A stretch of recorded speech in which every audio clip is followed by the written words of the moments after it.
Itu murun subuh.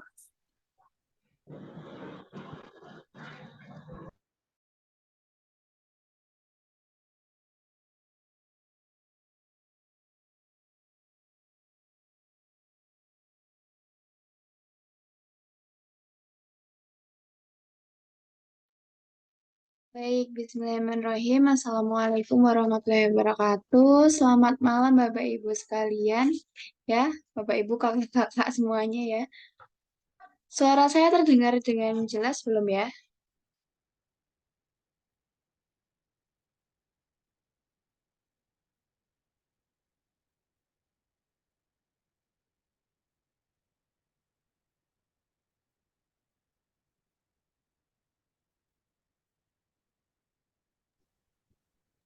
Ya, sudah jelas. Oke, mantap Pak. Baik, langsung saja ya kita mulai untuk pertemuan pada malam hari ini. Nah, ini adalah untuk sesi yang pertama, ada membahas terkait masalah adaptasi dalam hospitalisasi, kemudian ada rehabilitasi mental spiritual. Nah, di sini nanti ada terkait tentang SP ya, untuk rehabilitasi mental, SP pasien dengan gangguan jiwa. Kemudian ada manajemen surveillance haze, dan juga yang terakhir ada kewaspadaan standar. Oke, langsung saja yang pertama terlebih dahulu. Ada terkait masalah adaptasi dalam hospitalisasi.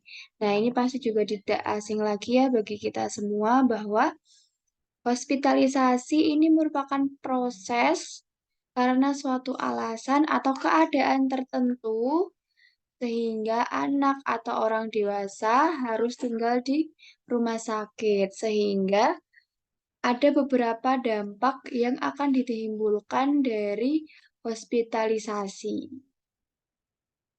Nah, beberapa dampak dari hospitalisasi antara lain ada gangguan rutinitas harian, misalkan harus kerja tetapi tidak bisa kerja gitu ya. Lalu ada takut dan cemas, kemampuan copingnya menurun, dan kemampuan coping ini bisa lebih sulit apabila ada keterbatasan finansial, keterbatasan dukungan keluarga, dan keterbatasan dari dukungan komunitas. Lalu yang terakhir ada ketakutan. Nah, di sini ada beberapa proses dari adaptasi terhadap hospitalisasi. Yang pertama adalah menyesuaikan perawatan yang diterima dengan kebutuhan.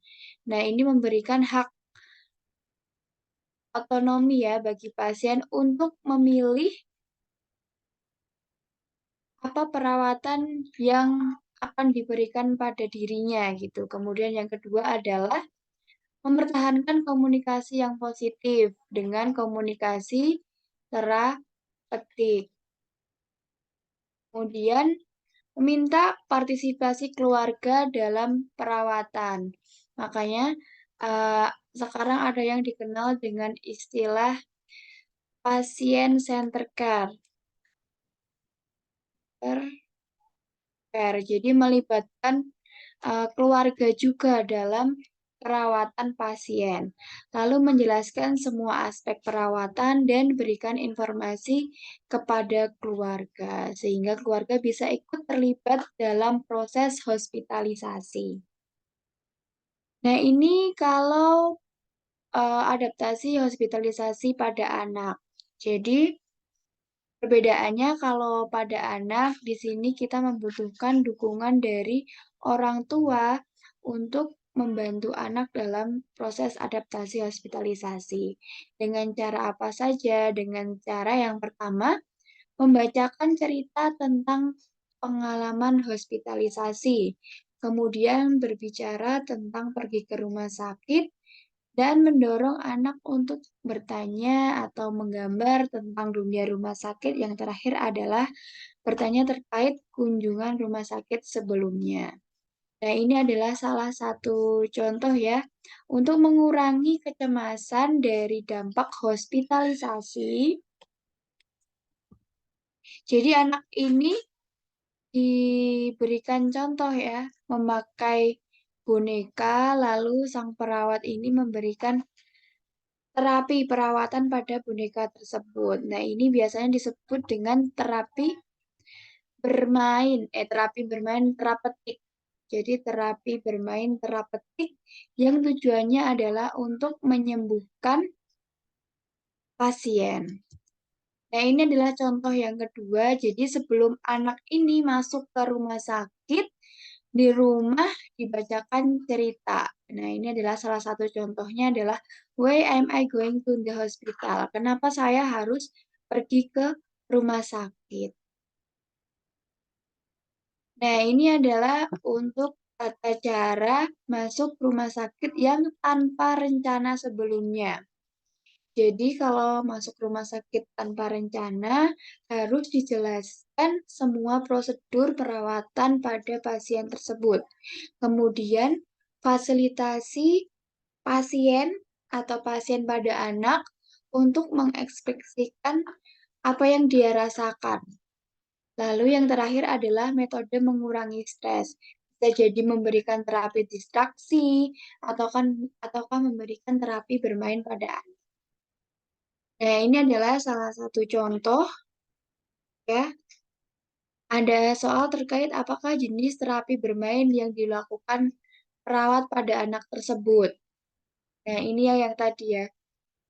Seorang anak perempuan 5 tahun dirawat karena DBD. Perawat akan mengambil darah vena untuk pemeriksaan darah lengkap, dan anaknya ini menangis setiap kali perawat masuk ke ruangan. Jadi di sini ada proses adaptasi hospitalisasi pada anak tersebut. Perawat kemudian mengajak anak bermain boneka untuk menenangkan anak. Perawat mengajak anak bermain seolah sebagai perawat yang akan melakukan pengambilan darah. Nah, kira-kira jawabannya yang mana ini Bapak Ibu? Soliter, skill, role play, onlooker, atau therapeutic play?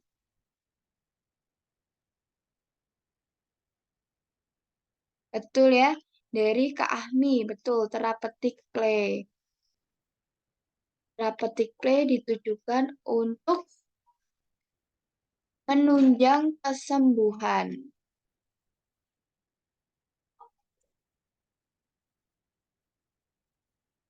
Oke, kalau kemarin ada solitaire play, ini ada asyik dengan mainannya sendiri. Kemudian ada skill play. Kalau skill play ini bermain sesuai dengan keahliannya gitu ya. Lalu ada dramatic role play, ini bermain peran menggunakan drama dengan tokoh-tokoh gitu. Kemudian kalau onlooker ini hanya melihat saja. Lalu soal selanjutnya, apakah peran perawat pada kasus di atas? Jadi pada kasus ini seorang perawat anak mendisprostasikan cara pembuatan larutan oralit pada seorang ibu yang anaknya mengalami diare. Selanjutnya, perawat meminta kepada orang tua anak tersebut untuk memberikan cairan oralit pada anaknya sampai habis. Nah, apakah peran perawat pada kasus di atas? Apakah sebagai caregiver, edukator, advokator, kolaborasi, atau konseling?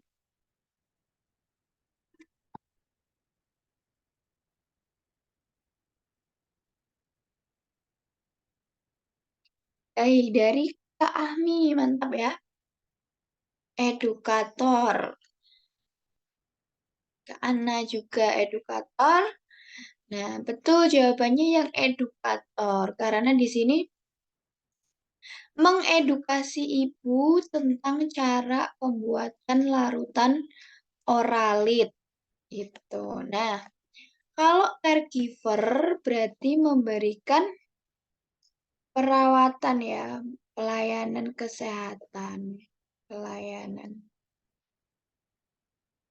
yang sesuai dengan kebutuhan.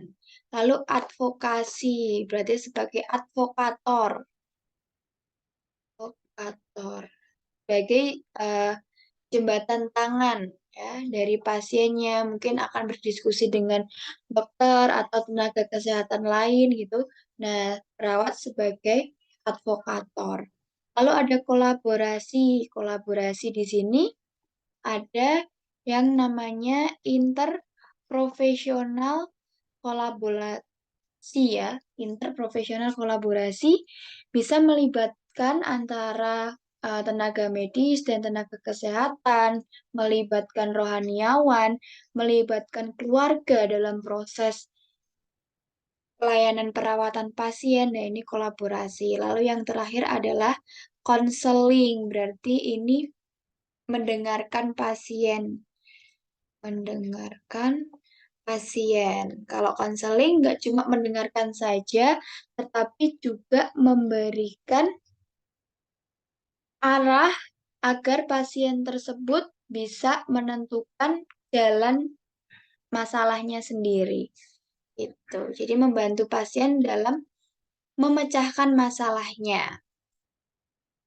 Oke, soal selanjutnya, apakah intervensi keperawatan yang dapat diberikan untuk mengurangi dampak hospitalisasi pada anak tersebut? Nah, ini pada kasus anak juga. Seorang anak usia 3 tahun sedang dirawat di rumah sakit. Anak nampak ketakutan, terus menangis, dan tidak mau ditinggal ibunya. Nah, kira-kira intervensi perawatan apakah yang tepat diberikan untuk mengurangi dampak hospitalisasi pada anak tersebut? Apakah memaksimalkan manfaat hospitalisasi, minimalisir stresor atau penyebab stres, memberikan permainan ya, lalu ada memberikan dukungan kepada anggota keluarga lain, yang terakhir ada mempersiapkan anak untuk mendapatkan perawatan rumah sakit. Oke, dari Nes Salma, jawabannya yang B, meminimalkan stresor atau penyebab stres.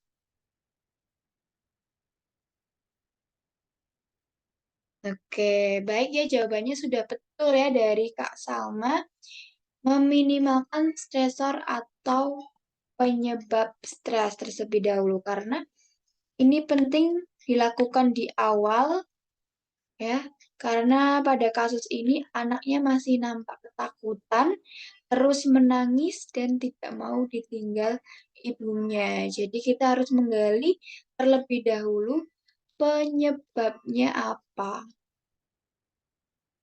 Penyebab dari ketakutan, terus menangis, tidak mau ditinggal ibunya itu apa, lalu dipikirkanlah pemecahan masalahnya itu bagaimana. Oke, betul ya dari Nurse Salma meminimalkan stresor atau penyebab stres.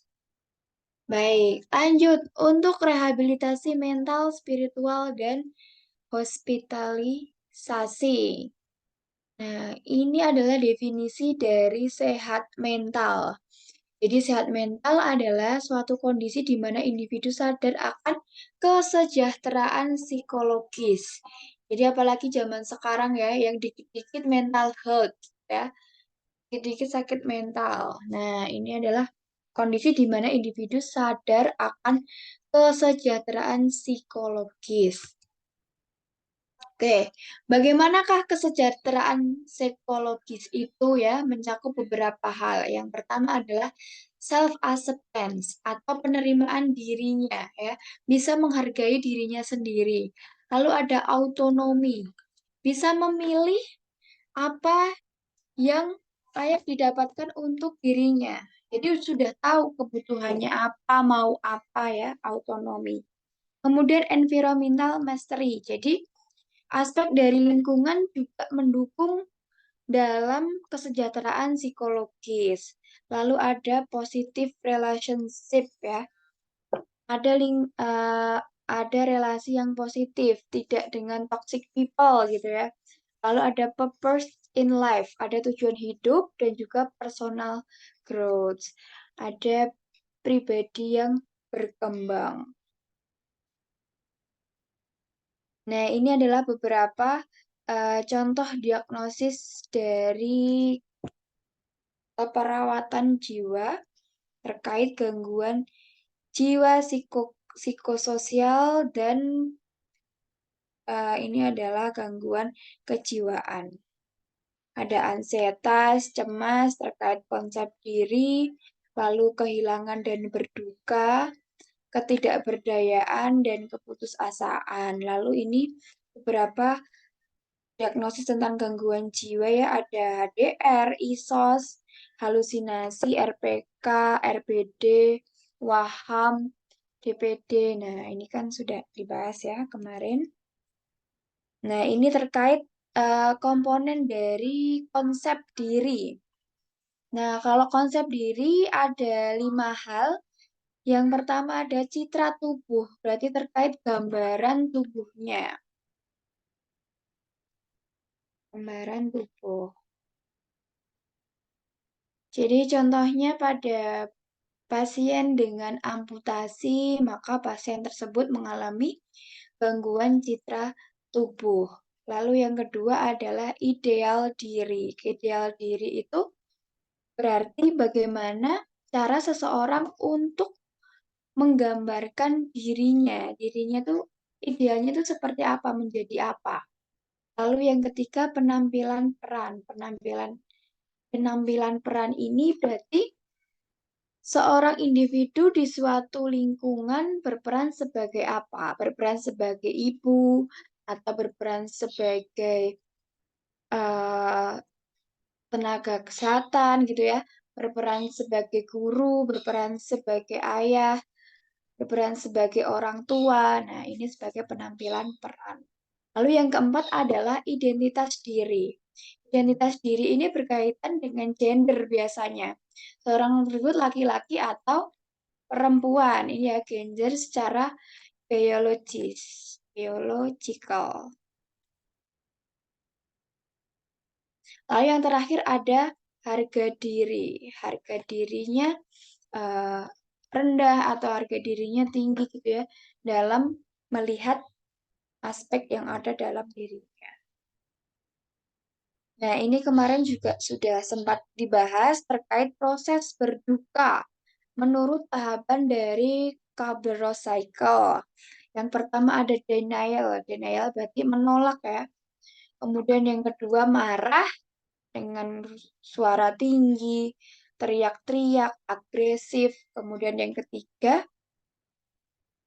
ada bargaining, ada kata-kata andaikan, seandainya. Nah, itu sudah pada fase tawar-menawar ya, andaikan saja, seandainya.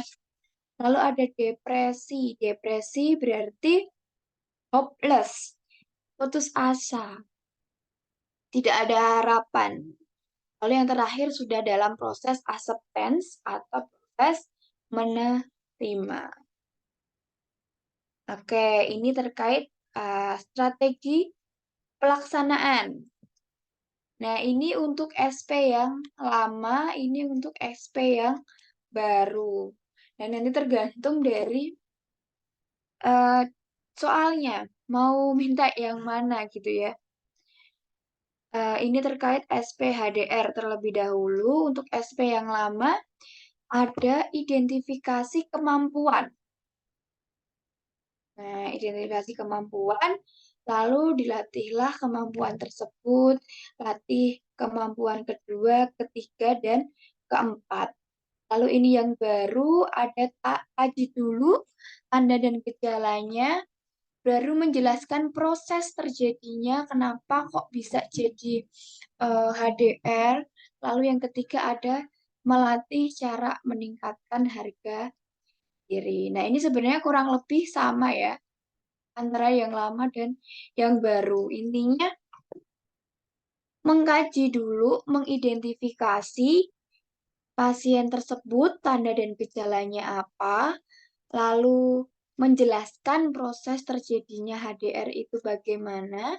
Kemudian yang ketiga adalah menetapkan kemampuan yang akan dilatih dan melatih cara meningkatkan kemampuan untuk meningkatkan harga diri. Nah, ini untuk RPK, resiko perilaku kekerasan. Kalau yang lama sama ada identifikasi dulu penyebab PK-nya apa, lalu ada tarik nafas dalam dan pukul bantal. Kemudian ada konsumsi obat dengan benar, lalu ada kontrol PK secara verbal, dan yang terakhir spiritual. Nah, ini untuk yang lama berarti identifikasi, tarik nafas, pukul bantal, kemudian melatih cara mengkonsumsi obat dengan 6 benar, lalu mengontrol PK dengan verbal, dan mengontrol PK dengan aspek spiritual. Nah, ini kalau yang baru, ya, tetap sama, identifikasi dulu, tanda dan gejalanya apa, tarik nafas dalam, lalu ada pukul bantal, lalu mengajari klien secara verbal, lalu ada ekskalasi secara verbal ya, ini juga, maupun tertulis. Oh, yang ini latih untuk berbicara baik dulu, baru dieskalasi secara verbal maupun tertulis untuk mengontrol PK-nya. Lalu secara spiritual dan yang terakhir baru minum obat.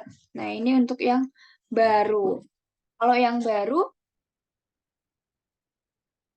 mengontrol dengan cara patuh meminum obatnya yang terakhir ya.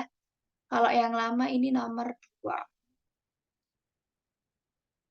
Oke, nah ini untuk halusinasi. Sama, identifikasi dulu, lalu menghardik, minum obat, berbincang-bincang, dan melatih cara beraktivitas.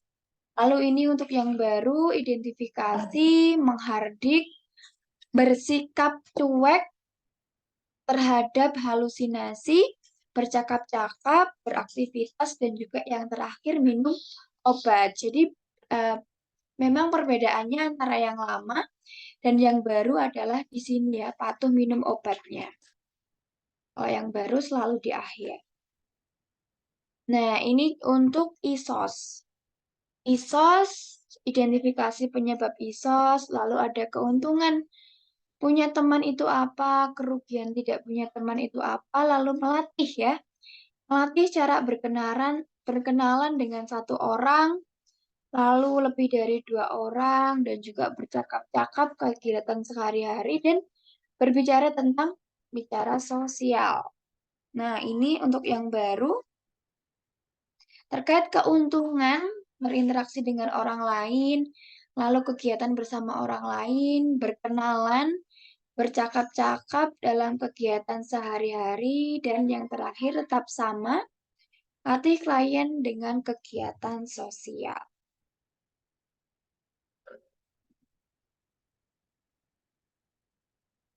Nah, ini untuk yang waham. Kalau waham di sini menekankan dari orientasi realita. Oke, ada orientasi realita. Ya, tetap sama, identifikasi dulu tanda gejalanya. Lalu bantu orientasi realita dan diskusikan kebutuhan yang tidak terpenuhi. Bantu pasien dalam memenuhi kebutuhan tersebut dan melatih aspek positif. Tetap yang baru selalu ada minum obat yang terakhir. Bedanya kalau yang lama 6 prinsip benar, kalau ini 8 prinsip benar. Oke, nah yang ini ada RBD, risiko bunuh diri. Yang pertama, identifikasi dulu beratnya masalah. Apakah resiko bunuh dirinya isyarat, ancaman, atau sudah dalam fase percobaan gitu. Kemudian identifikasi benda-benda berbahaya dan latih untuk cara mengendalikan diri dari dorongan bunuh diri, dan latih membuat daftar aspek-aspek positif dan mendiskusikan harapan terkait masa depan. Oke, kurang lebih kalau yang ini sama. Yang terakhir ada perawatan intensif. untuk resiko bunuh diri. Nah, nanti bisa direview masing-masing nggih untuk strategi pelaksanaan. Oke, ini adalah contoh dari prinsip etik dalam rehabilitasi narkoba. Biasanya kalau rehabilitasi narkoba di area komunitas ya, di WPP, di lapas gitu ya. Karena banyaknya remaja yang terjerat narkoba. Oh, ini edukasi di sekolah. Pihak sekolah meminta perawat puskesmas untuk mencarikan tempat rehabilitasi. Perawat kemudian merekomendasikan tempat rehabilitasi hanya untuk mereka yang berasal dari keluarga berada karena butuh biaya yang tidak sedikit. Nah, apakah prinsip etik yang dilanggar perawat tersebut? Justice, autonomy, confident, non-maleficent, veracity. Yang dilanggar.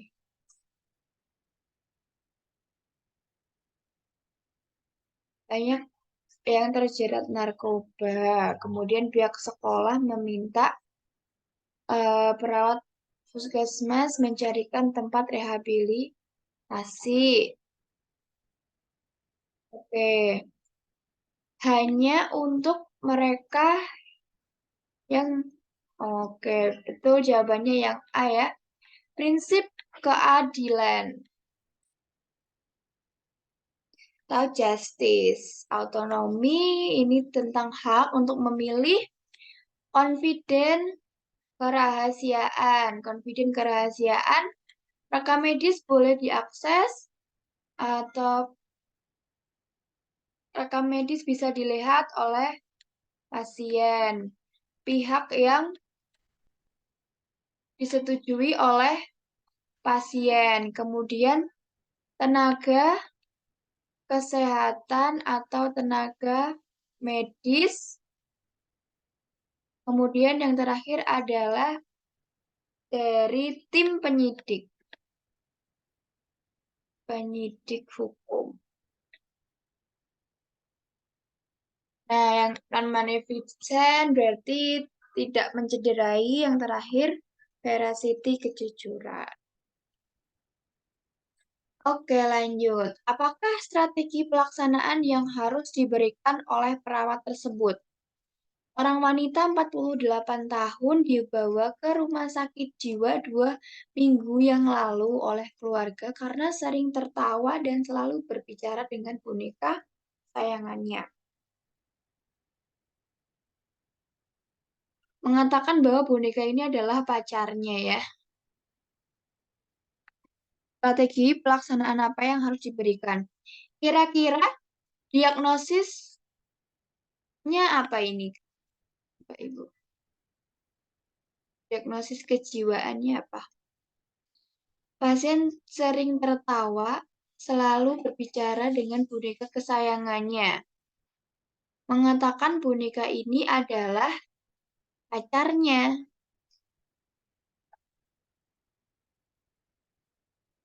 Oke. Iya, waham atau halu? Betul ya. Ini adalah diagnosisnya halusinasi.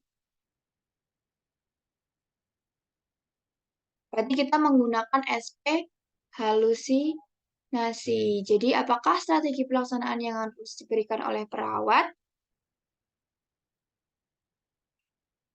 Mereka adalah pacarnya. Oke, betul ya. Melatih pasien cara berbincang-bincang. Karena pada saat ini, ya, pasien mengatakan bahwa boneka ini adalah pacarnya dan selalu berbicara dengan boneka kesayangannya. Jadi kalau masuk ke SP-SP yang lain, ini tidak efektif untuk dilakukan. Menjelaskan cara menghardik, ya, ini juga kurang tepat karena halusinasinya masih dalam tahap halusinasi yang menyenangkan gitu ya. Pasien tersebut menyukai halusinasi tersebut ya. Jadi yang paling tepat adalah yang B, melatih pasien cara berbincang-bincang untuk distraksi.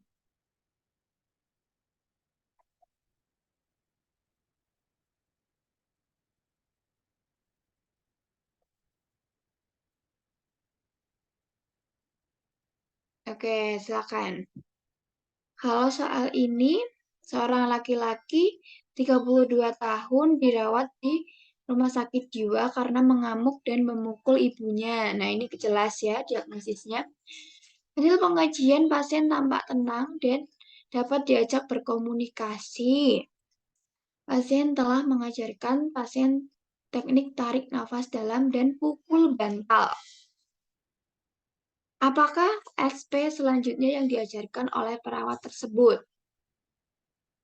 Nah, ini sudah jelas, berarti diagnosisnya adalah RPK ya, resiko perilaku kekerasan, atau sudah PK, perilaku kekerasan. Oke, nah kira-kira apakah SP setelah teknik tarik nafas dalam dan pukul bantal?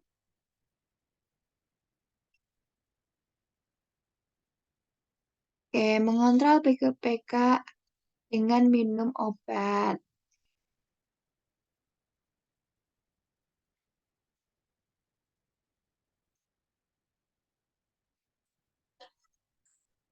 Oke, coba kita lihat ya.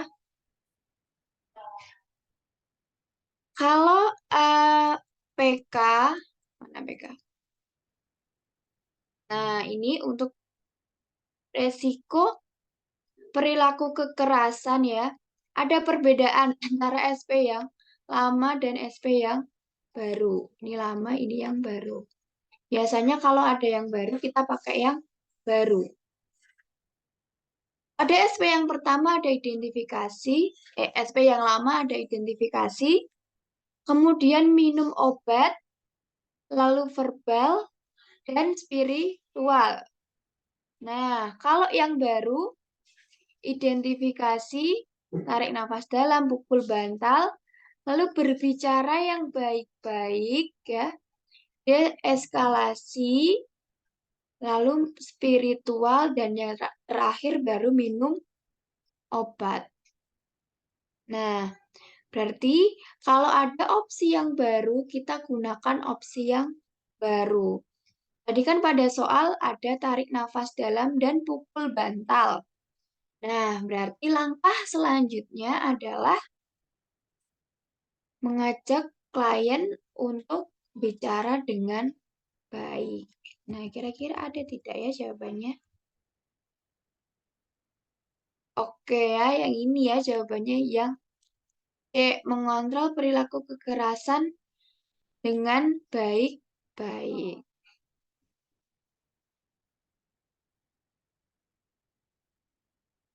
Yang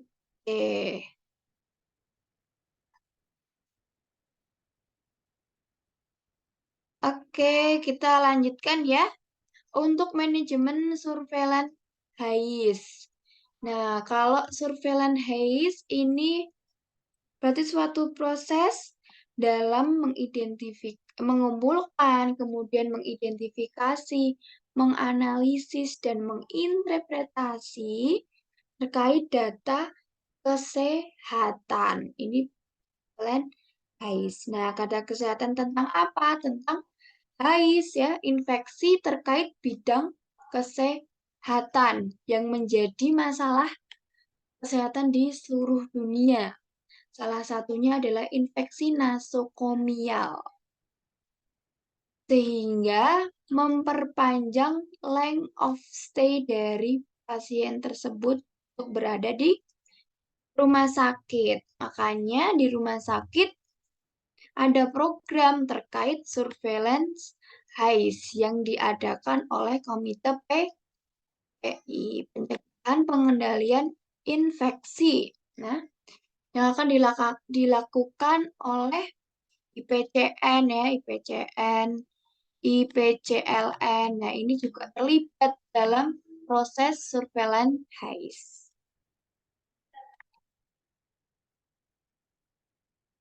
Oke, ini ada beberapa metode yang bisa dilakukan dalam mensurvei infeksi di rumah sakit. Yang pertama ada hospital wide. Nah, ini dilakukan secara komprehensif dan terus-menerus. Lalu ada periodik. Kalau periodik ini hanya dalam interval tertentu. Nah, dari satu unit ke unit yang lain. Kalau yang wide ini berarti pada seluruh rumah sakit. Nah, selanjutnya ada prevalence. Kalau prevalence ini juga pada periode tertentu. Kalau ada target, kalau target ini langsung menjurus ke ruangnya. Mau dilakukan survei di ruang apa? Apakah di ruang intensif, atau di bangsal bedah, atau di ruang HD gitu ya. Nah, ini target surveillance. Lalu ada outbreak threshold. Nah, kalau outbreak threshold, ini metode survei karena ada kejadian-kejadian luar biasa ya. Contohnya ada outbreak, kemudian ada hasil kultur positif yang meningkat, ada kasus isolasi yang meningkat. Nah, ini contohnya pada kemarin ya, COVID-19 ada outbreak threshold untuk surveillance haze. Lalu ini ada surveillance hasil.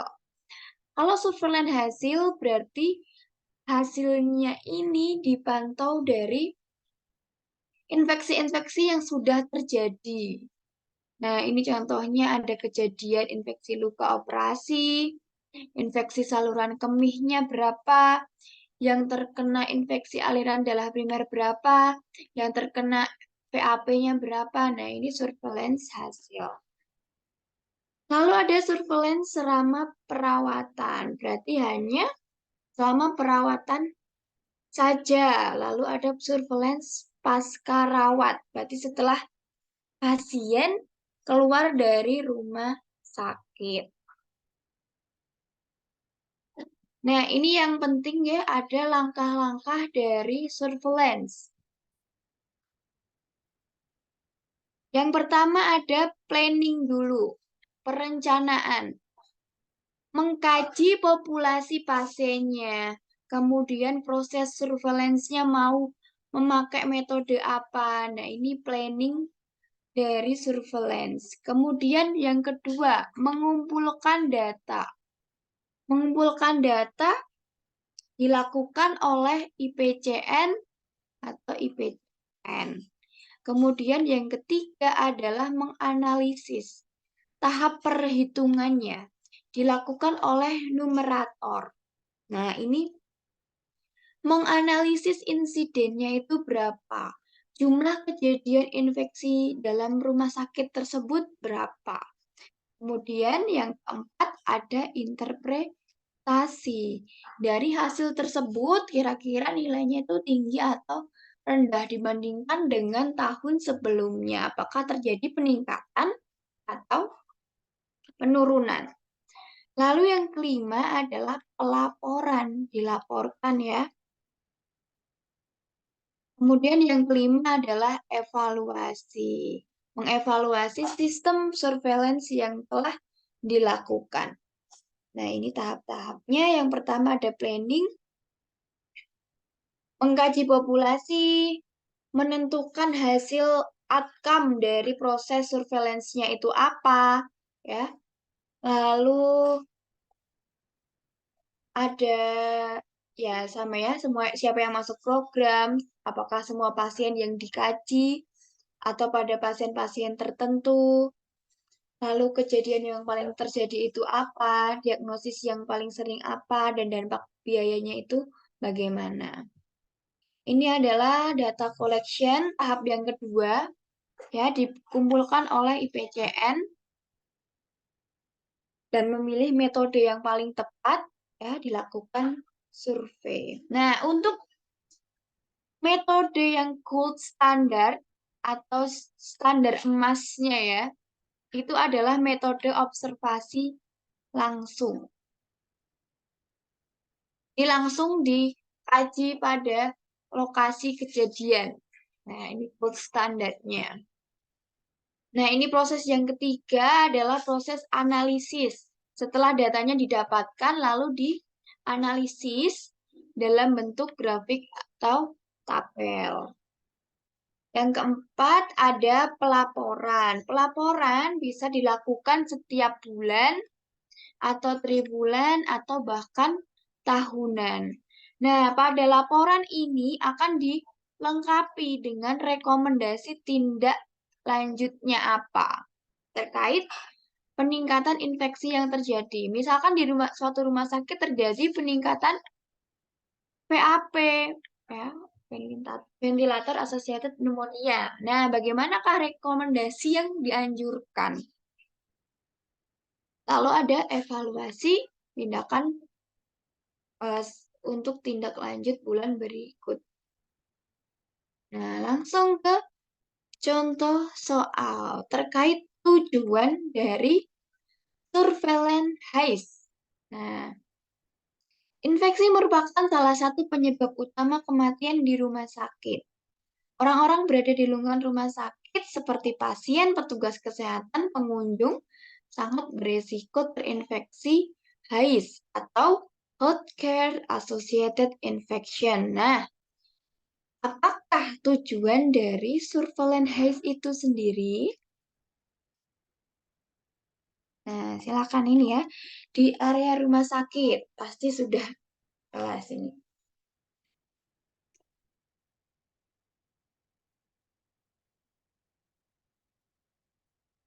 Melindungi keamanan manusia kesehatan, meningkatkan kewaspadaan dini terhadap kemungkinan terjadinya dampak HAIS,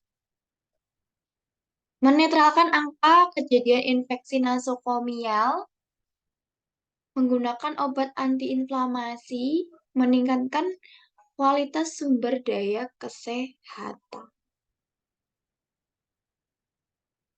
Baik, oke. B, meningkatkan kewaspadaan dini terhadap kemungkinan terjadinya dampak HAIS. Oke, betul jawabannya yang B ya.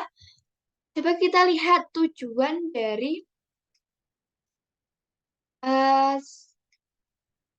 surveillance HAIS ya. Yang pertama, mendapatkan data dasar dari IRS, menurunkan laju IRS, mengidentifikasi dini kejadian luar biasa, meyakinkan para tenaga kesehatan tentang adanya infeksi, mengukur dan menilai keberhasilan program PPIRS, dan memenuhi standar mutu pelaksanaan medis dan keperawatan, dan salah satu pendukung dari akreditasi. Nah, ini adalah tujuan dari surveillance HAIS. Kalau kita bahas pada soal, yang pertama adalah melindungi keamanan manusia kesehatan. Nah, padahal tidak hanya manusia kesehatan saja ya, tetapi juga pasien dan pengunjung. Nah, berarti ini salah, kita coret. Yang kedua, menetralkan angka kejadian infeksi nosokomial. Tidak dinetralkan, tapi diturunkan, menurunkan angka kejadian infeksi nosokomial. Kemudian yang D, penggunaan obat antiinflamasi. Ya, ini kurang tepat ya. Pada surveillance HAIS atau infeksi HAIS, itu obat yang akan berkaitan adalah antibiotik, bukan antiinflamasi. Jadi ini salah. Lalu yang terakhir, meningkatkan kualitas sumber daya kesehatan, ini juga kurang tepat. Jadi jawaban yang paling tepat betul jawabannya yang B, meningkatkan kewaspadaan dini terhadap kemungkinan terjadinya dampak HAIS. Nah, ini kegiatan surveillance HAIS merupakan komponen penunjang yang penting dalam setiap program pencegahan dan pengendalian infeksi. Langkah surveillance adalah untuk menghitung jumlah kejadian infeksi dalam kurun waktu tertentu. Nah, menghitung jumlah kejadian infeksi dalam kurun waktu tertentu. Sudah dalam proses penghitungan. Oke, betul jawabannya yang C, analisis. Kita bahas ya. Perencanaan. Perencanaan berarti baru dalam proses perencanaan. Mengkaji populasinya. Mengkaji populasi. Kemudian outcome apa yang ingin didapatkan. Nah, mau disurvei di area mana? Apakah seluruh rumah sakit atau hanya unit tertentu? Metodenya menggunakan apa? Mau metode yang outbreak atau metode konvensional atau yang tadi observasi langsung? Nah, ini masuk ke proses perencanaan. Mengumpulkan data surveillance oleh IPCN. Nah, analisis yang ini ya menghitung. Sudah ada numerator untuk tahap perhitungan. Interpretasi berarti sudah diinterpretasikan apakah naik dari sebelumnya ataukah turun, gitu ya. Lalu yang 1, 2, 3, 4, yang kelima ada dilaporkan ya.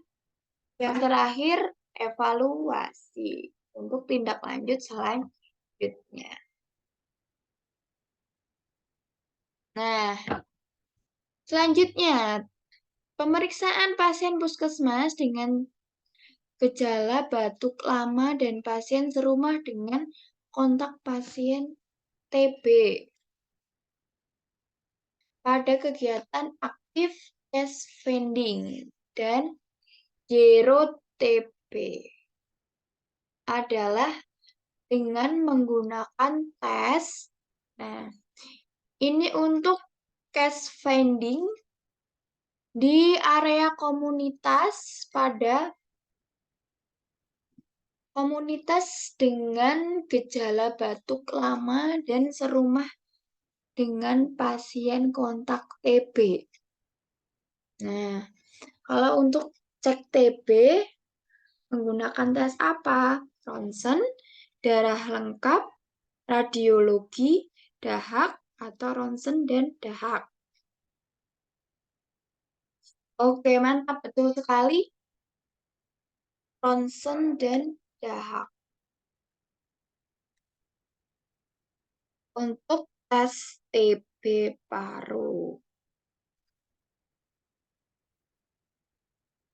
Nah, ini ya sudah kita review juga kemarin terkait peningkatan kepatuhan kewaspadaan standar.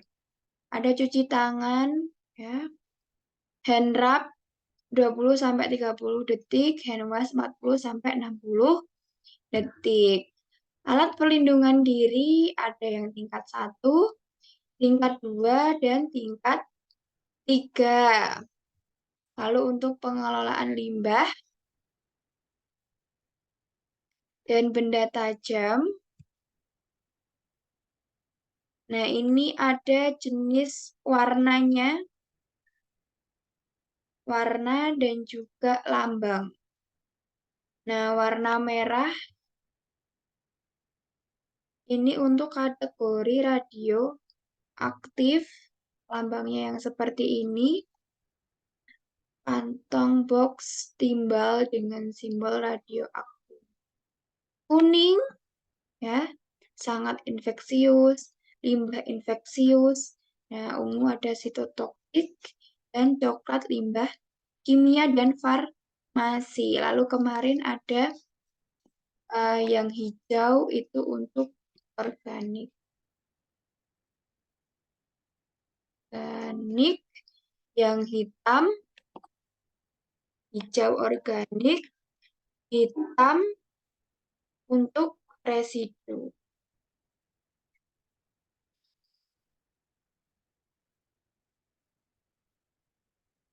Oke, nah ini terkait pengendalian lingkungan. Menyuntik aman, one needle, one syringe, one only time. Ya, etika batuk yang kemarin juga sudah dibahas dengan masker, menutup lengan atas bagian dalam, tisu, dibuang dan cuci tangan. Praktek ubal fungsi harus menggunakan gaun bersih, masker bedah, sarung tangan, steril. Lalu untuk perawatan peralatan pasien ya, dikategorikan dalam kategori tinggi, sedang, dan rendah. Kalau tinggi ada sterilisasi autoklav, itu. Lalu ada sedang dengan disinfeksi tingkat tinggi, ada pasteurisasi, steam, dan kimiawi. Kalau yang tingkat rendah, tidak perlu disteril, hanya perlu dicuci, pembersihan secara fisik, dan desinfeksi tingkat rendah. Ini untuk menata laksanaan linen juga sudah. Kesehatan karyawan, langsung buat laporan ke Komite PPI dan K3 Rumah Sakit. Dan ini untuk penempatan pasien sesuai triase IGD. Nah, langsung saja kita ke contoh soalnya ya. Tujuan dilakukan dekontaminasi dalam larutan klorin 0,5% selama 10 menit adalah untuk apakah memastikan virus hepatitis B dan HIV-nya ini untuk mematikan ya virus tersebut. Lalu ada pembersihan darah ataukah menghilangkan bakteri atau menurunkan risiko kematian. Nah, kira-kira dekontaminasi larutan klorin 0,5% selama 10 menit.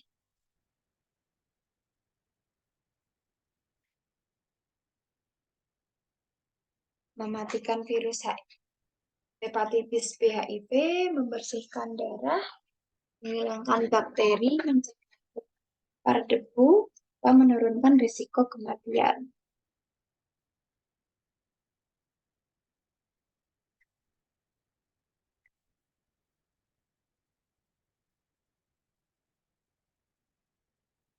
Oke, baik. Jadi untuk dekontaminasi larutan klorin 0,5% ya selama 10 menit ini tujuannya adalah untuk mematikan virus hepatitis B dan HIV.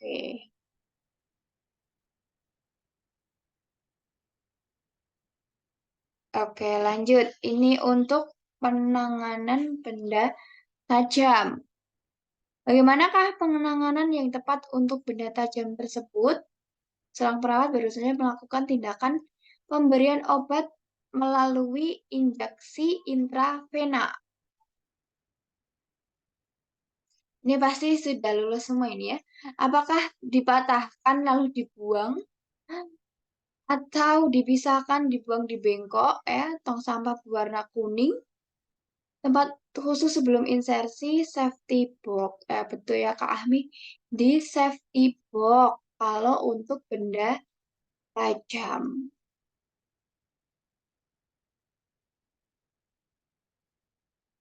Oke, mantap. Jawabannya yang E. Buang jarum pada safety box setelah injeksi dilakukan. Nah, ini terkait prosedur mencuci tangan. Nah, apakah prosedur kedua dari langkah cuci tangan? Ya, ini biasanya menggunakan 6 langkah cuci tangan. Oke, luar biasa. Jawabannya sudah benar semua yang B.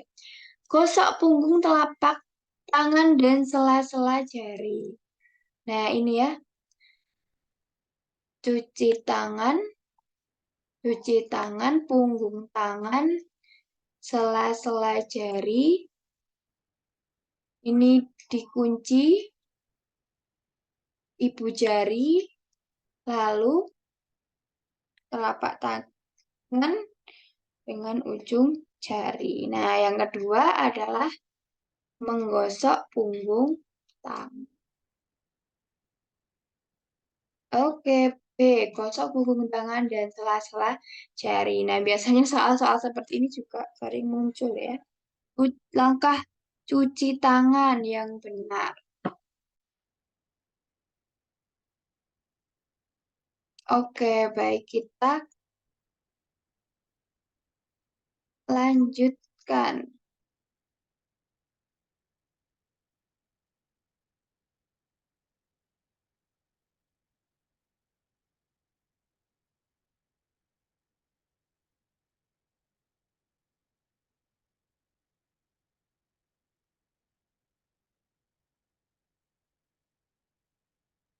Oke, sudah terlihat ya Bapak Ibu untuk PPT sesi 2.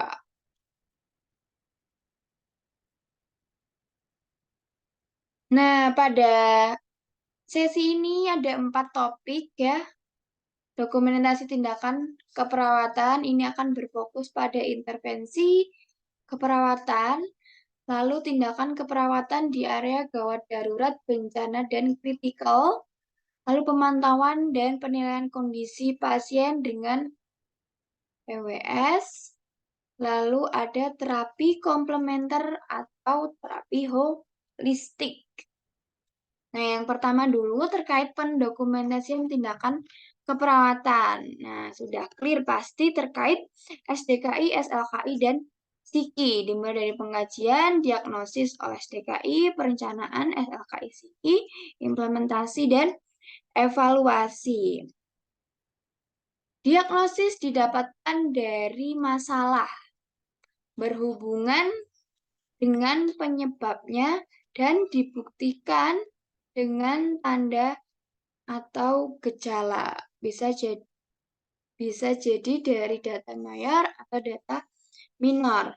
Tapi untuk faktor resiko dan diagnosis yang positif hanya menggunakan dibuktikan dengan saja, tidak pakai berhubungan dengan. Nah, ini untuk SLKI harus ada tujuan yang smart dan diejawantahkan ya di kriteria hasil. Barulah untuk mencapai kriteria hasil dibutuhkan rencana atau planning dari intervensi apa yang akan dilakukan.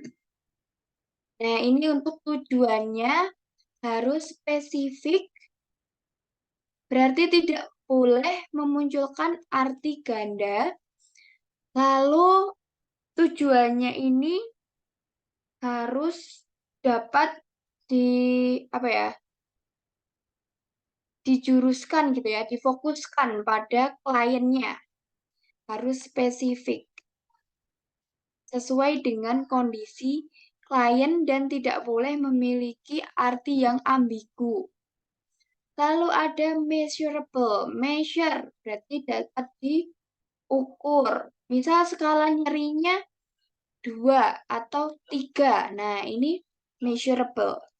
Attainable. Attainable ini berarti tujuan yang harus dituliskan ini dalam istilah yang memungkinkan perawat atau tenaga kesehatan atau tenaga medis lain ini ngerti gitu. Jadi penilaiannya secara objektif. Misal tadi kita mau mengukur skala nyeri pasien. Skala nyeri pasien post operasi appendektomi ya adalah 4 diukur dengan skala pen scale. Pen scale menggunakan numerik pen scale. Nah, harus ada jelas attainable. Harus bisa diukur secara objektif. Lalu realistik. Realistis berarti tujuannya harus bisa dipertanggungjawabkan secara ilmiah. Yang terakhir ada time. Ada batasan waktu untuk mencapai kemajuan. Misal tadi, pada pasien dengan post-operasi appendektomi,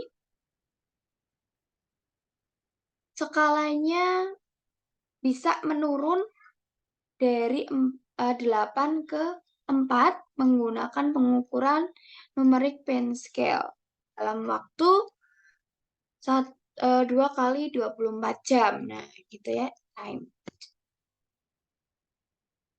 Oke, ini adalah beberapa jenis intervensi dibagi menjadi 4. Ada observasi. Observasi berarti dipantau, dimonitor, diperiksa.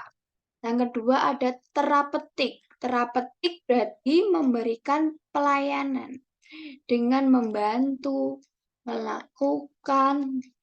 Jadi ada prosedur tertentu yang dilakukan. Kemudian yang ketiga ada edukasi. Melatih cara demonstrasi, nah menganjurkan, mengajarkan, membuat oralit, nah ini edukasi. Kolaborasi berarti dengan kolaborasi tenaga kesehatan lain atau tenaga medis atau rohaniawan.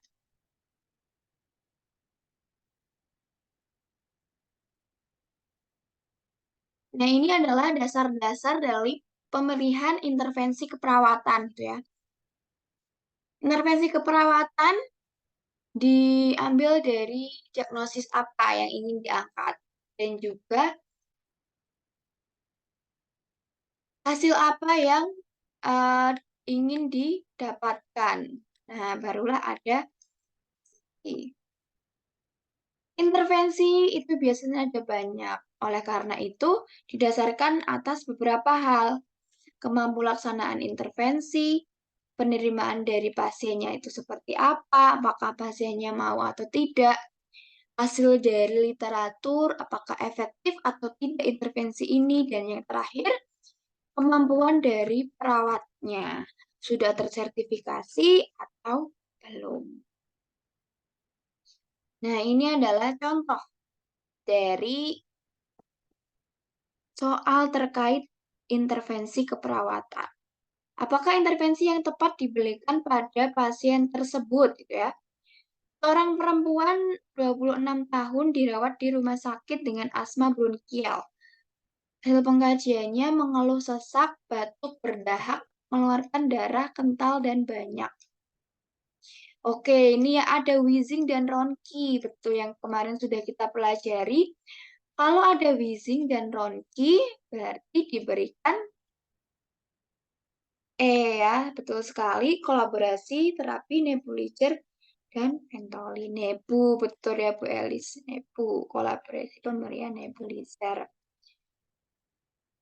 Kalau suction, ini pada kondisi gargling. Kayak batuk efektif, penumpukan dahak pada pasien sadar. Relaksasi nafas dalam, ini untuk mengurangi nyeri dan cemas. Semivolar untuk pasien sesak nafas. Oke, ini pertanyaan terkait diagnosis keperawatan yang tepat.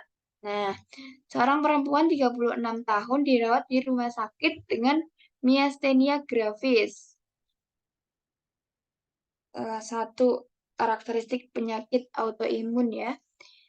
Lalu, hasil pengkajiannya, klien sulit berbicara dan wajahnya terasa kaku.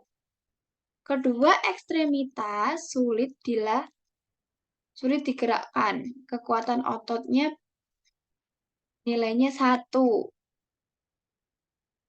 Nah, apakah diagnosis keperawatan yang tepat?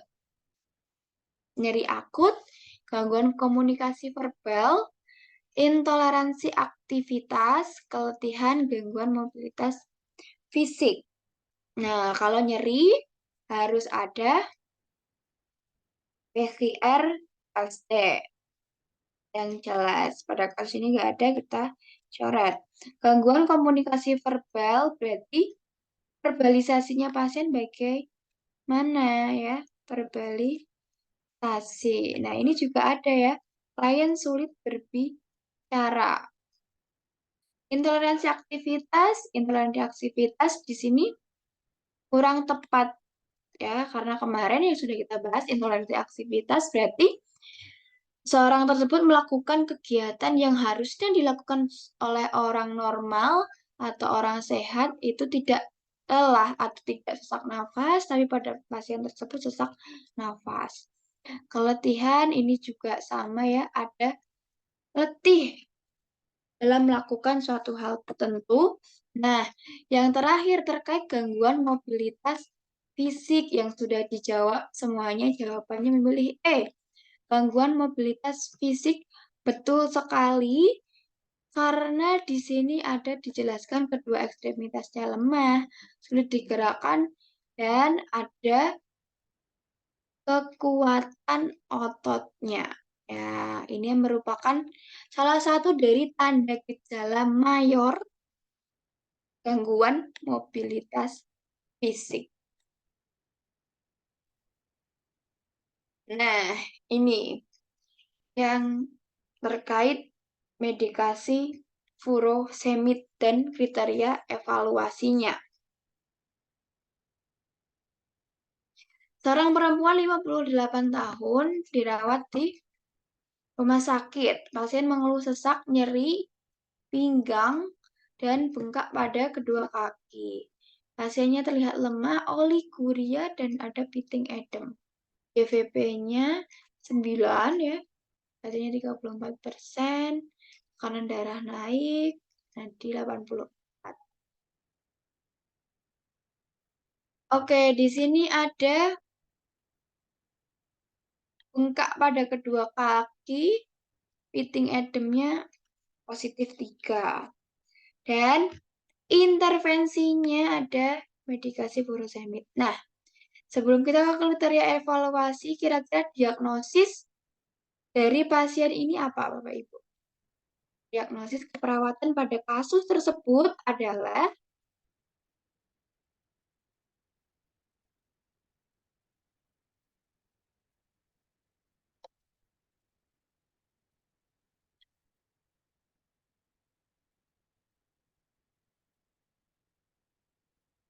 ada bengkak pada kedua kaki, ada piting edem, GVP-nya juga naik, ya. Ada oliguria, apalagi ya ini. Tekanan darahnya juga naik.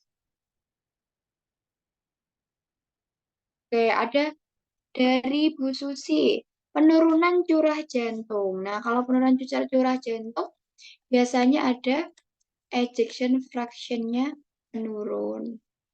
Kemudian ada suara nafas S2, S3.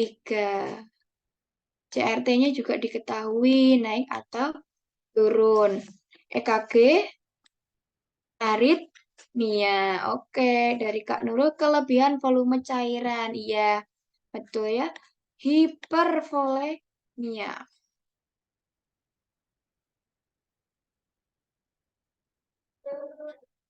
Hipervolemia. Nah, makanya di sini diberikan kolaborasi medikasi furosemid. Semid kan? Furosemid untuk mengurangi cairan tubuh pasien sehingga evaluasinya nanti terkait cairan ya, output urin. Nah, dari Bu Susi kemarin ya 0,5 sampai 1 ya, Bu. 1 pc per kilogram berat badan. Nah, tinggal dikali saja. Kalau berat badannya ini 68. Nah, setengahnya 34. 1 kali 68, 68. Oke, jawabannya yang B. Nah, langsung masuk ke tindakan keperawatan gawat darurat, bencana, dan kritikal. Pada area gadar kritis menggunakan primary assessment dan secondary assessment. Primary assessment ini ada ABC. Kemudian secondary ada DE ya, biasanya DE tapi ini ada tambahan FGHI. ABC, A, airway, jalan nafasnya itu bagaimana? B, breathing, berarti pernafasannya bagaimana? C, sirkulasi, bagaimanakah sirkulasi metabolik dari pasien tersebut ya? Cek nadinya apakah perlu RJP atau tidak. Kemudian disability. Disability cek status neurologinya ya. Apakah ada kemungkinan deformitas atau disabilitas. Nah, ini disability. Lalu yang E ada exposure. Nah, biasanya dilakukan pemeriksaan head to toe. Apakah ada pendarahan pada pasien tersebut. Kalau F ini full of vital sign, ya tanda-tanda vitalnya dicek semuanya. Give comfort measure. Jadi pengajian yang dilakukan itu harus aman dan nyaman. Lalu H ada history and head to toe assessment. Riwayat sebelumnya itu seperti apa, dan yang I adalah inspect posterior surface. Nah, ini sebenarnya sama dengan exposure ya, inspeksi permukaan pada area tubuh, apakah ada luka, deformitas, dan perubahan warna.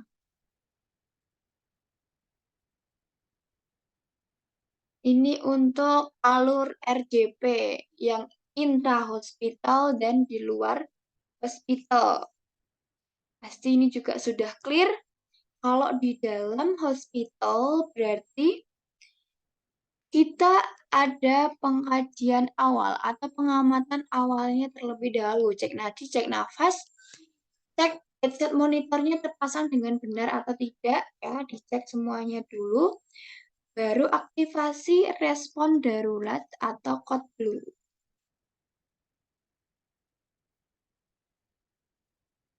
Sudah dicek pemasangan bedside monitornya. Oh, ternyata pemasangnya benar. Nadinya nggak ada, nafasnya nggak ada. Nah, langsung code blue. Setelah itu berikan RJP dan berikan defib kalau sesuai irama jantungnya. Dan ada perawatan pasca henti jantung dan pemulihan. Lalu yang di luar hospital, langsung yang pertama kali dilakukan adalah code blue, minta bantuan. Lalu lakukan RJP, defib, diantar menggunakan ambulan, lalu ada penanganan pasca henti jantung, dan rehabilitasi. Jadi yang beda ada di sini. Nah, ini adalah berdasarkan AHA ya, terkait flow RJP. Pasti juga sudah clear ya. Kapan pasiennya diberikan shock ya? Dilihat. Kalau irama jantungnya asistol atau pulseless ya, pulseless electrical. Nah, ini langsung diberikan RJP, kemudian diberikan epinefrin. Kalau irama jantungnya VF atau pulseless VT diberikan shock. Baru di RJP. Nah, ini adalah irama yang non-shockable, jadi dilakukan RJP pada irama PEA dan asistol.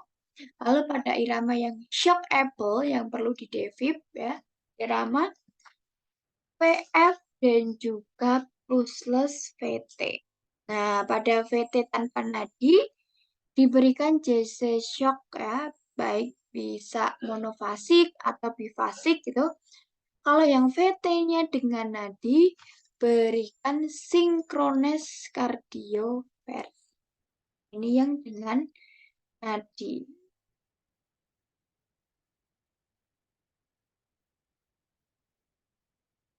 Nah, selain itu, di area kritis dan kadar pasti ada penilaian terkait bencana.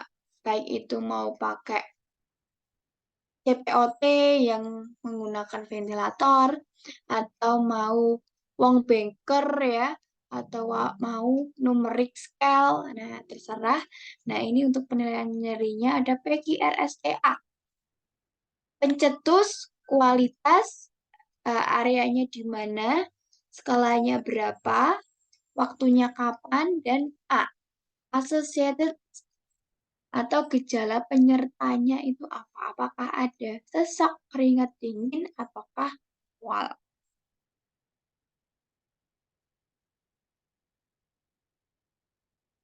Nah, ini untuk pengukuran pada CPOT, cepot ya, pada pasien dengan menggunakan ventilator.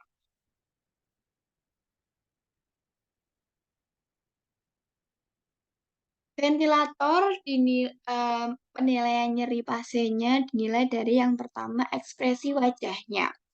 Apakah rileks, kaku, atau meringis. Lalu gerakan tubuhnya itu gimana? Ya, apakah tidak ada gerakan yang abnormal atau perawat pasiennya melokalisasi nyeri ya, tangannya bergerak-gerak ke lokasi nyeri gitu atau gelisah. Lalu aktivitas alarm ventilator, alarmnya itu selalu aktif atau aktif kemudian mati sendiri atau pasiennya kooperatif sehingga alarmnya tidak berbunyi. Nah, itu untuk alarm. Lalu berbicara jika pasien diekstubasi. Nah, setelah dilakukan ekstub, itu bagaimana? Apakah menangis, mendesah, atau berbicara dengan nada normal. Yang terakhir ada ketegangan ototnya. Apakah ada tegang atau sangat tegang. Nah, ini pada pain assessment tool ya. Tadi bisa pakai NRS, bisa pakai Wong-Baker juga.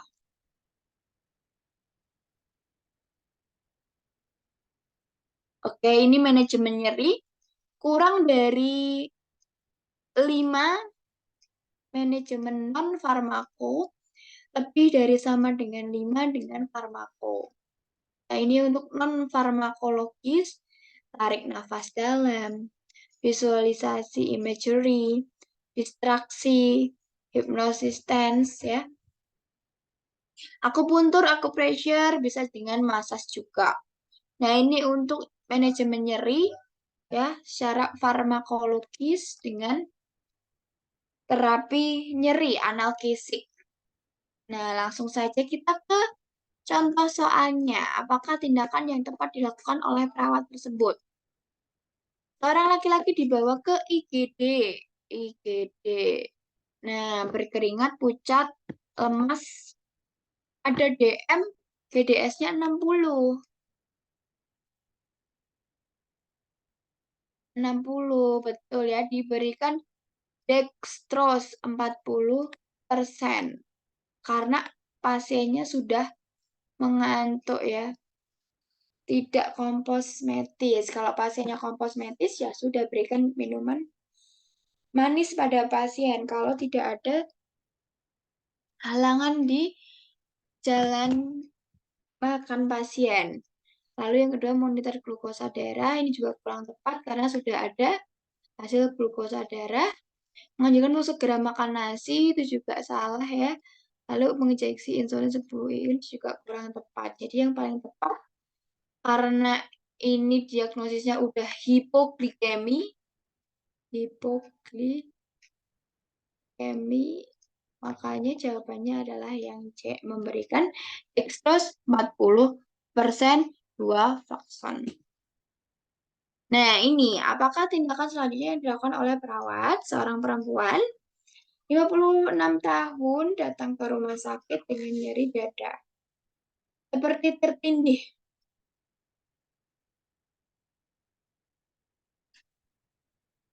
Skalanya 8 loh, gitu ya. Pasiennya tiba-tiba tidak sadar dan dicurigai gagal jantung.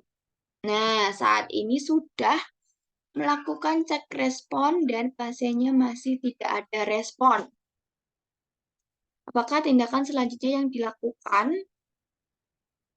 Buka airway, cek nadi, telepon code blue, lakukan dekompresi dada, atau memeriksa pernafasan. Nah, ini pada intra hospital.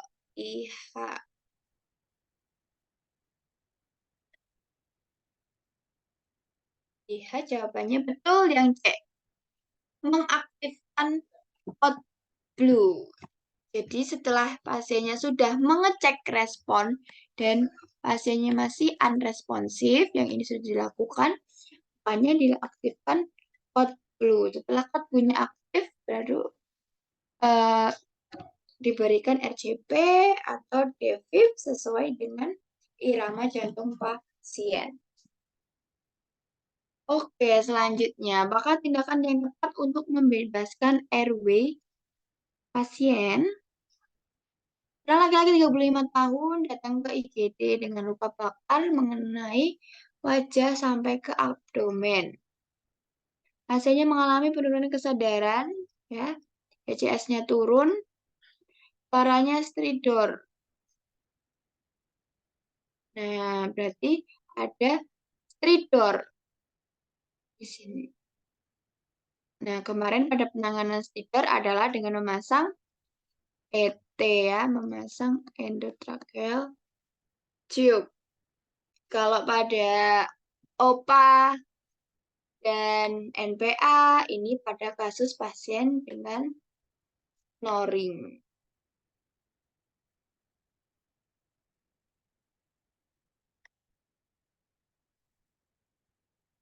Nah, ini ya contoh soalnya. Tindakan pembebasan jalan nafas yang tepat pada pasien adalah orang laki-laki 40 tahun dibawa ke IGD dengan ketoasidosis diabetik. Pasien mengalami penurunan kesadaran, GCS-nya 12. Terdengar suara nafas snoring. Nah, snoring ya. Snoring diberikan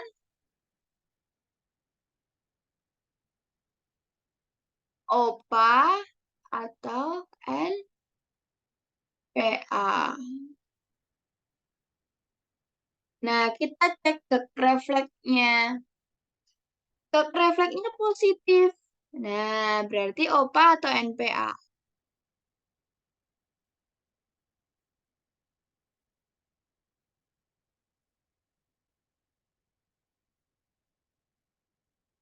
Iya, betul ya, NPA. Nah, superingular airway untuk gag refleks atau refleks mual muntah yang positif diberikan N. Kalau OPA yang gag refleksnya negatif. Oke. Oke. Nah, ini untuk triase start di kebencanaan. Yang pertama,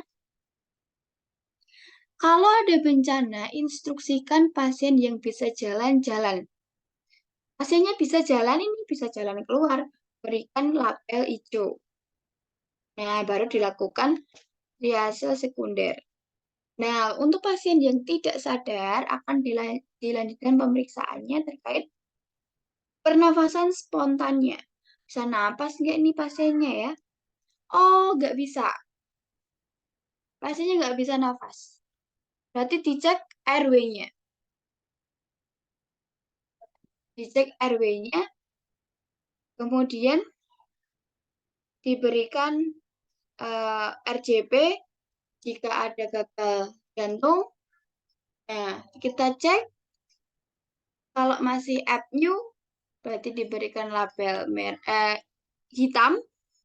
Kalau sudah ada nafas spontan, ya, berikan label merah. Nah, ini kalau ada nafas dan spontan, kita cek breathing-nya. Breathing lebih dari 30 diberikan label merah. Breathing kurang dari 30, dicek CRT-nya. Oke, CRT kurang dari 2 detik, dicek GCS-nya. Nah, bisa mematuhi perintah label kuning. Tidak bisa mematuhi perintah label merah. Nah, kalau ini yang GCS-nya lebih dari 2 detik, langsung diberikan triase merah. Jadi kalau dirangkum, ya, kalau dirangkum dicek dulu bisa jalan atau tidak. Kemudian, apakah nafasnya spontan atau tidak? Airway. Kemudian breathing. Nah, lalu circulation. Perfusinya, CRT-nya. Yang terakhir adalah GCS-nya, status neurologi. Nah, ini adalah siklus penanggulangan bencana. Ada pra bencana, saat bencana, dan pasca.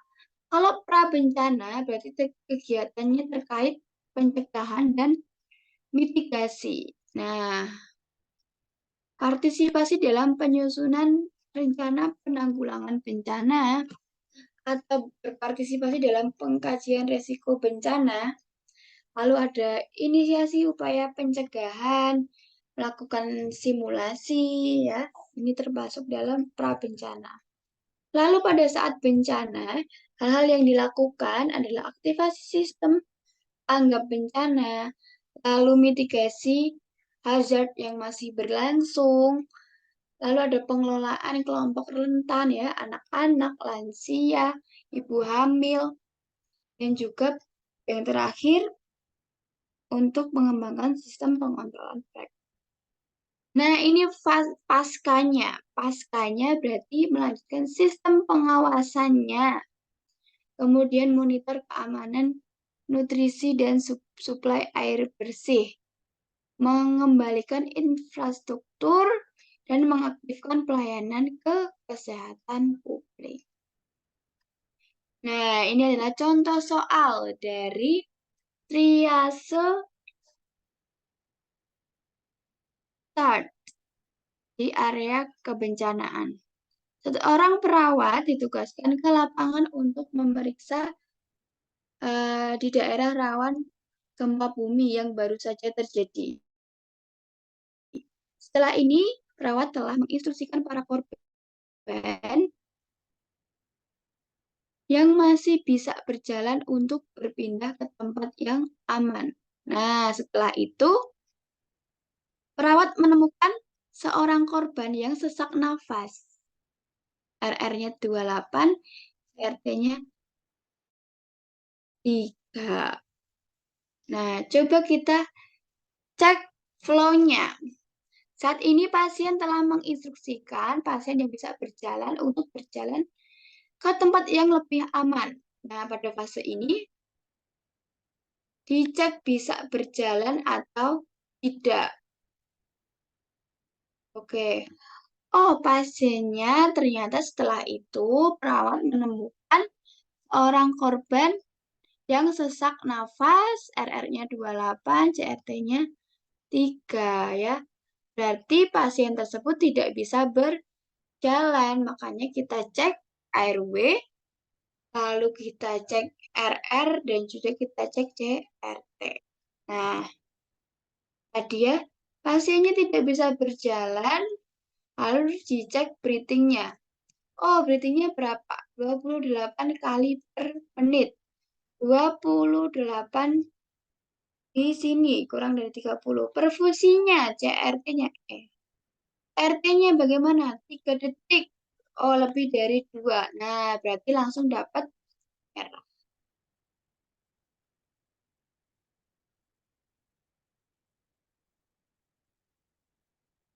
Nah, ini untuk pemantauan dan penilaian kondisi ASEAN menggunakan Early Warning System atau sistem peringatan dini yang dapat diartikan sebagai rangkaian sistem komunikasi dimulai dari deteksi awal. Nah, deteksi awal terkait kondisi klien atau pasien dan pengambilan keputusan selanjutnya. Nah, pada usia dewasa menggunakan National Early Warning System. Untuk pasien yang berusia 16 tahun atau lebih. Gunakan untuk mengakses penyakit akut, mendeteksi penurunan klinis, menginisiasi respon klinis yang tepat waktu dan sesuai. Nah, ini adalah contoh dari NEWS. NEWS. Nah, di sini ada keterangannya ya. Jadi yang dicek mulai dari pernafasan, SpO2, alat bantu nafasnya pakai atau tidak, suhunya berapa, tekanan darah sistolik, nadi, dan tingkat kesadaran atau GS. Nah, ini kalau skornya 0 ya, berarti dimonitoring 8 sampai 12 jam. Skornya 1 sampai 4 dimonitoring 4 sampai 6 jam. Kalau skornya 5 atau lebih atau 3 dalam satu parameter, maka perlu diobservasi setiap 1 jam. Maksudnya gimana 3 dalam satu parameter? Nah, misalkan pada pasien tersebut ternyata nadinya ini 30. Nah, berarti kan sudah di posisi yang ini. Nah, ini bisa langsung diobservasi setiap 1 jam. Lalu yang terakhir, kalau lebih dari 7, pemantauannya harus terus-menerus continue dengan bedside monitor.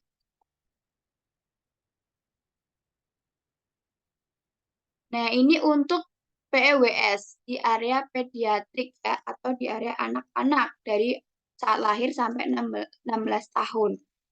Nah, ini kurang lebih sama, kalau 4 jam berarti setiap shift kalau skornya 1 dimonitoring setiap 4 jam. Kalau skornya 2 dimonitoring setiap 2 sampai 4 jam. Skornya 3 minimal 1 jam. Skor 4 sampai 5 30 menit. Skor 6 atau 7 lebih secara berkelanjutan dengan bedside monitor. Oke, setelah NEWS ada PEWS dan lanjut ada GCS. Nah, ada ACE ya 1 sampai 4, verbal 1 sampai 5, motorik 1 sampai 6. Nah, ini adalah untuk kategori GCS-nya. Nilai 3,46 sopor koma, 79 delirium, 10 sampai 11 somnolen, 12 sampai 13 apatis, 14 sampai 15 kompos mentis. Nah, di sini kalau orang normal biasa pasti kompos mentis, kecuali yang sudah ngantuk-ngantuk ya, ini bisa apatis gitu ya. Oke, ini berdasarkan kasus tersebut, bagaimanakah nilai GCS pasiennya? Kita breakdown 1 per 1.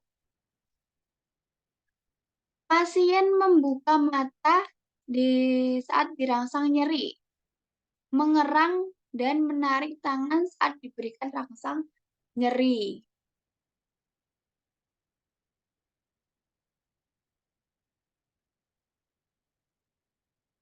Baik, luar biasa ya, jawabannya sudah betul semua ya. E2, V2M 4. EVM. ACE-nya berapa? Oh, membuka mata saat dirangsang nyeri. Membuka mata saat dirangsang nyeri poinnya 2. Oke. Lalu, P-nya berapa? Mengerang. Mengerang 2. Ketika diberi rangsang nyeri, pasien gelisah bergerak. Salah. Yang ini ya. Menarik tangan saat diberikan rangsang nyeri. Menarik tangan. Berarti yang ini ya, menarik ekstremitas, menjauhi nyeri. Berarti E2, P2M 4. Jawabannya yang C. Nah, ini yang soal selanjutnya. Nah, kalau yang tadi masih ditanyakan skornya berapa, kalau yang ini sudah pada tingkat kesadarannya. Apakah koma, superkoma, delirium, sampai kompos, mentis. Pasiennya berkata-kata kacau.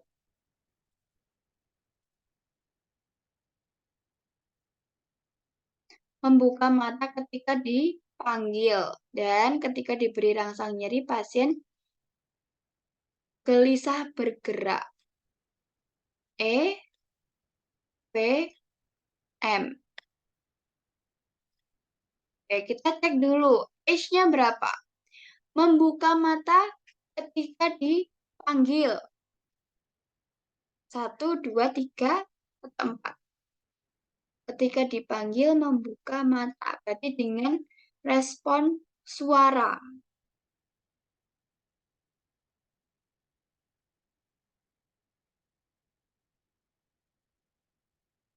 Membuka mata saat dipanggil dengan respon suara. Berarti, oh yang ini ya.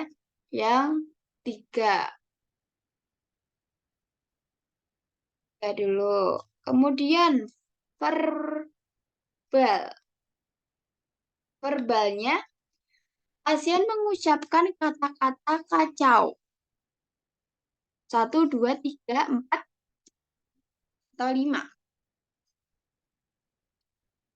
3, oke. Verbalnya 3, betul. Kata-kata kacau, tidak sesuai. Nah, yang terakhir, motorik. Ketika diberi rangsang nyeri, ya,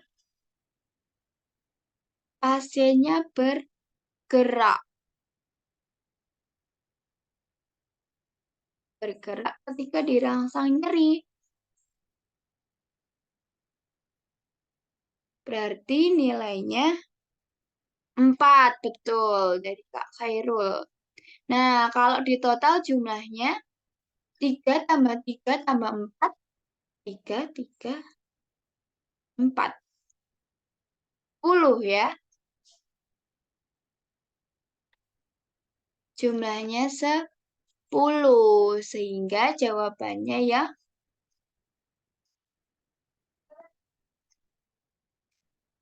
yang 10. Oke, ini ya jawabannya yang somnolen. Oke, yang C, somnolen untuk pemeriksaan GCS. Clear ya untuk GCS, News, dan PEWS. Nah, selanjutnya adalah terapi komplementer dan terapi holistik. Kalau terapi komplementer berarti artinya terapi tersebut melengkapi dari terapi konvensional. Jadi sebagai pelengkap saja. Tapi kalau definisi dari terapi alternatif berarti pilihan lain. Nah, yang terakhir adalah terapi holistik, merupakan terapi yang menyeluruh, meliputi body, mind, and soul. Body, mind, on soul. Ini merupakan konsep dari keperawatan holistik. Nah, ini adalah tujuan dari terapi komplementer untuk mengurangi stres, meningkatkan kesehatan, mencegah penyakit, menghindari, meminimalisir efek samping, mengontrol, serta menyembuhkan penyakit. Nah, ini adalah beberapa contoh dari terapi holistik. Yang pertama, terapi terkait body calm. Nah, body calm itu apa? Body calm itu berarti segala sesuatu yang kita pikirkan itu akan berefek pada tubuh kita. Misalkan lagi nonton film horor gitu ya. Nah, secara tidak langsung nanti akan mengerutkan alis. Nah, itu merupakan hubungan antara body and calm. Nah, makanya agar pikirannya dan tubuhnya ini sehat harus selaras. Pikiran yang sehat membuat tubuhnya jadi sehat. Nah, salah satu contohnya adalah dengan menggunakan yoga. Jadi untuk meningkatkan kualitas secara psikis dan juga secara fisik. Selanjutnya ada akupuntur. Kalau akupuntur ini merupakan salah satu terapi untuk melepas hormon endorfin atau hormon kebahagiaan. Nah, lanjut ada diet terapi sesuaikan dengan kondisi pasiennya. Perlu diet apa? Diet glukosa atau butuh diet natrium. Nah, disesuaikan dengan kondisi pasien. Selanjutnya ada herbal medicine. Herbal medicine kalau ada logonya seperti ini, ada logo pohon, berarti ini merupakan salah satu jamu yang diolah secara tradisional. Nah, ini merupakan simbol dari jamu. Nah, kalau herbal medicine tersebut sudah diuji secara praklinik, maka akan disebut sebagai obat herbal terstandar kalau sudah dilakukan uji praklinik.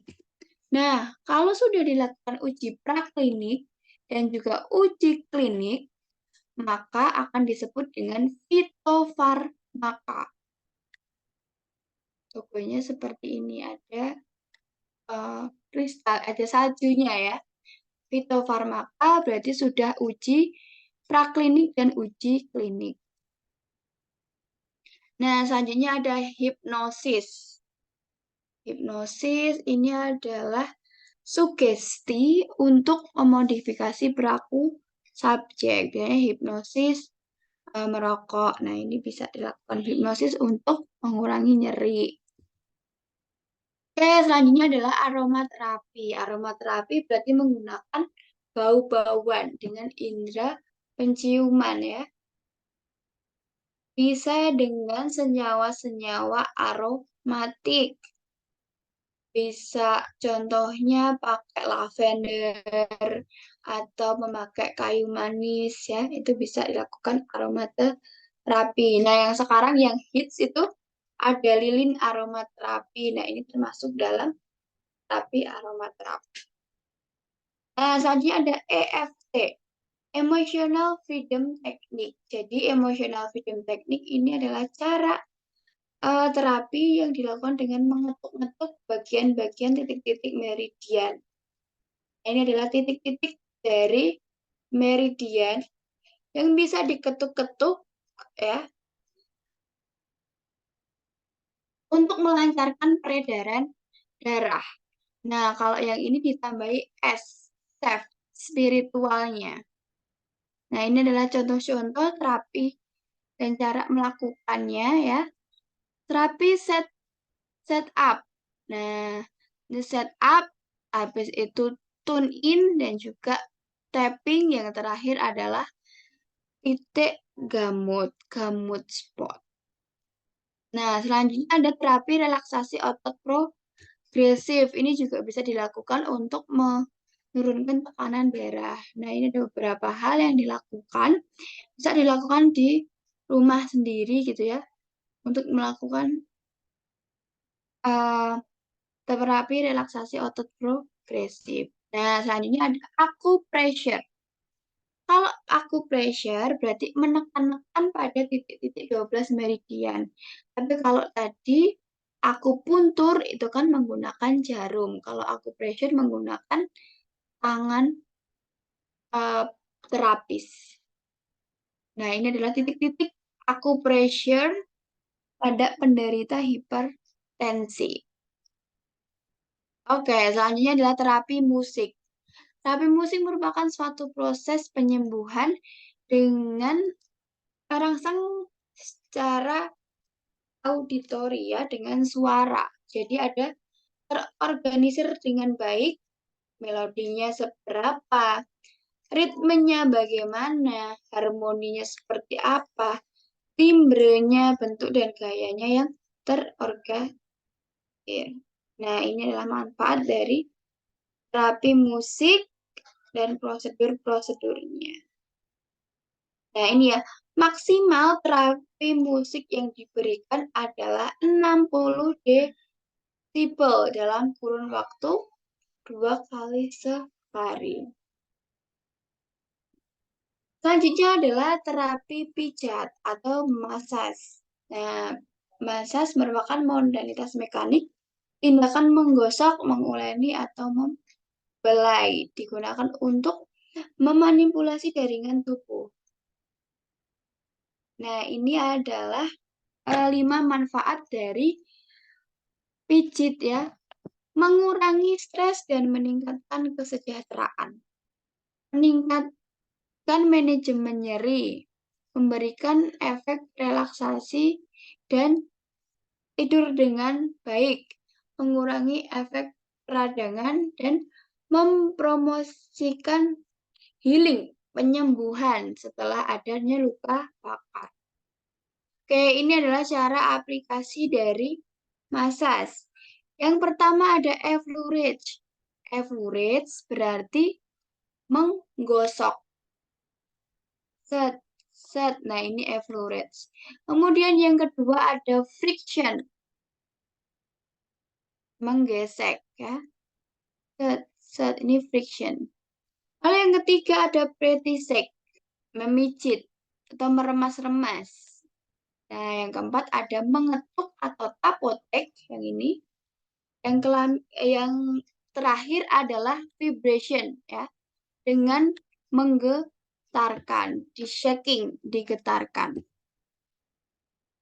Oke, ini adalah prosedurnya dalam melakukan massage. Nah, selanjutnya ada guided imagery. Jadi, kalau guided imagery, ini berarti membimbing pasien untuk berimajinasi. Nah, berimajinasi. Jadi, pasiennya ini disuruh untuk berimajinasi tentang suatu kondisi atau tempat yang dia sukai gitu. Misal, dia suka berada di pantai. Nah, nanti kita bimbing pasien tersebut seakan-akan dia berada di pantai dengan melibatkan seluruh panca indera. Contohnya dengan bayangkan Anda sekarang berada di pantai. Dengarkan deburan ombaknya, ya. Rasakan angin yang berhembus. Nah, itu adalah contoh dari terapi guided imagery. Biasanya juga menggunakan suara-suara yang mendukung, misal suara-suara laut, ya. Suara-suara di hutan. Nah, itu bisa digunakan. Oke, ini SOP-nya, prosedurnya sama, yaitu dengan membimbing. Ya, membimbing untuk berimajinasi. Yang terakhir ada bekam. Nah, bekam ini nanti akan terbagi menjadi 3 jenis. Nah, ada bekam kering, bekam basah, dan bekam seluncur. Bekam kering ini yang seperti ini ya. Menghisap permukaan kulit tanpa mengeluarkan darah kotor. Kalau yang bekam basah, nah ini dengan mengeluarkan darah kotor dengan needle-nya. Nah, ini dengan seluncur sebagai pengganti kerokan, jadi diluncurkan. Set, gitu. Nah, ini untuk tahapannya, persiapan alat, bahan, sterilisasi ruangan, menyiapkan pasien dan menyiapkan terapis. Ini untuk alat-alatnya. Identifikasi pasien, wawancara, dan pemeriksaan fisik juga tetap dilakukan. Nah, dan menentukan titik bekamnya itu di mana.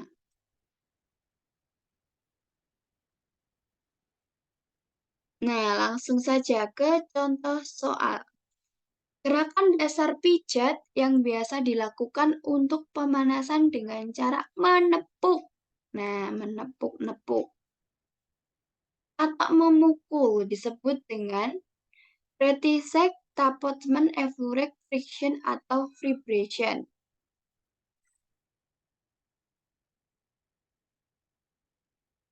Oke, Petrisek. Petrisek berarti apa, Bapak Ibu? Ernanda B. Tapotmeng, oke. Petrisek berarti memijit. Memijit atau meremas.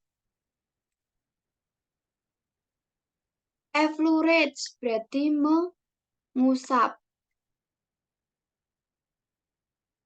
Friction, menggosok.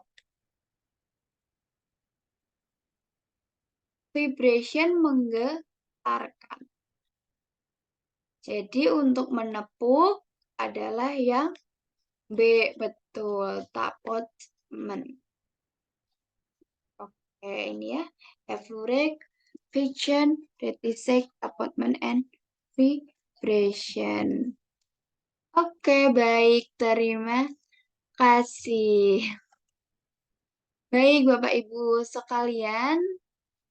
Ya, demikianlah untuk sesi selanjutnya ya. Saya cukupkan. Selamat malam. Semoga ilmunya bermanfaat. Assalamualaikum warahmatullahi wabarakatuh.